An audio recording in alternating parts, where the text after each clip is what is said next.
புத்திகளை படித்த காதலிக்க பழகி கொண்டார். புத்தகத்தில் இல்ல இன்பம் கற்று வைப்போமா?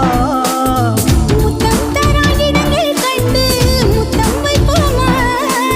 ஆசை என்னும் அமுத ஊட்டிலே ஆடி பார்ப்போமா?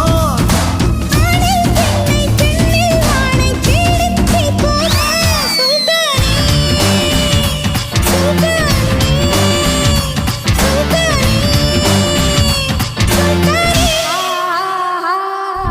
தொட்டு தொட்டு பேசும் சுல்தானா